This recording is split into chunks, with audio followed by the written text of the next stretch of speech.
Көгүлтүр ысык көл жергесинин тескей өрөөнүнөн чыккан айтылуу Эрженек Баатырдын урматына арналган өспүрүмдөр арасындагы дзюдо күрөшү боюнча эл аралык мелдеш 2010 жылдан бери өткөрүлүп келет. Аталган спорттук иш-чара Тосор коому тарабынан демилгеленип, Улуттук дзюдо федерациясы тарабынан колдоо тапкан. Ар жылы Жети Көз районунда өткөрүлүп келген бул мелдеш быйыл жогорку деңгээлде уюштурулуп, жаш өспүрүмдөр арасындагы азиялык кубок макамына ээ болду. Алгачкы жолу мындай бийик даражада өткөрүлүп жаткан бул спорттук иш-чара Ысык көл районунун Чолпон Ата шаарында орун алып, ага 12 өлкөдөн 400дөн ашуун жаш спортчулар келишкен. Алар 4 күн катары менен өз ара мыктыларын аныкташып, Эрженектин атындагы Азиялык ачык кубоктун сыйлыктарына күрөш жүргүзүшмөкчү.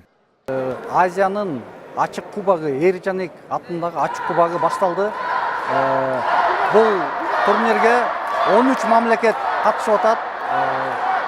13 мамлекеттин ошо арасында биздин кыргызстандыктар да бар. Эми өзүңүздөр көрүп жаткандай деңгээлди международный стандартка келтирдик. Биздин дзюдо федерациясы ушул деңгээлди жеткиздик. Мына биздин IGF-тен, ЖУАдын эмесинен комиссия келип, биздин соревнованияны мындай айтканда жанакы рейтинговый деп биз айтып атпайбызбы? Ошо рейтинговыйдын деңгээлине биз жеткиздик.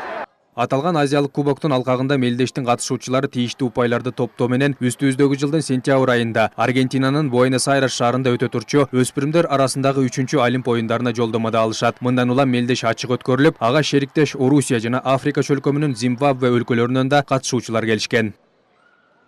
Ачык биринчилиги 4 күн созулат. Жалпы 4 күн. Андан 3 күн окутуу машы УТС кот учебный тренировочный. Жаш өспүрүмдөр арасында күзүндө Аргентинада Буэнос-Айресте. Жаш өспүрүмдөр арасында Олимпиада оюндары өтөт. Ошонун негизинде 2 күндөбүз жаш өспүрүмдөр арасында жана Олимпиада лицензия топтоп алуу боюнча мелдеш өтүп жатат. Жалпысынан биздин Кыргызстандын балдары 1-2, 4 номерлери күрөшүп жатат. Дзюдо күрөшүнүн кыргыз жергесинде экинчи ирет өткөрүлүп жаткан мындай беделдүү мелдешке чет жерлерден да абройлуу коноктор да келишкен. Алар иш-чаранын уюштуруу деңгээлине жана жергиликтүү дзюдо федерациясынын алып барып жаткан иштерине да өз бааларын беришти. Для меня это большой рад, и я хочу сказать... Мен Кыргызстанга алгачкы жолу келип жатам. Дароо ысык көлгө алып келишти.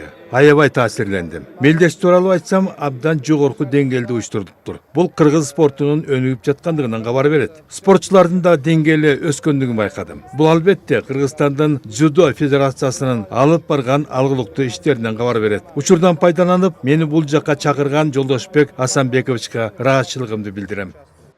Айта кетсек, дзюдо күрөшү боюнча Азиянын ачык кубогу Ысык көл жергесинде алгачкы ирет өткөрүлүп жатат. Жогорку деңгээлде уюштурулган бул спорттук иш-чара баардык эл аралык талаптарга жооп берүүдө. Бул тууралуу Улуттук дзюдо федерациясынын өкүлчүлүгү маалымдады. Мындан улам эми дзюдо күрөшүнүн эл аралык уюму аталган мелдешти тийиштүү деңгээлде өттү деп тапса, бул сымал жогорку даражадагы спорттук иш-чаралар Көгүлтүр Ысык көл жергесинин жээгинде байма-бай өткөрүлүп турмакчы. Адлет Иманов, Айбек Жумашев, Айбек Турдакунов, Ысык көл жаңылыктары.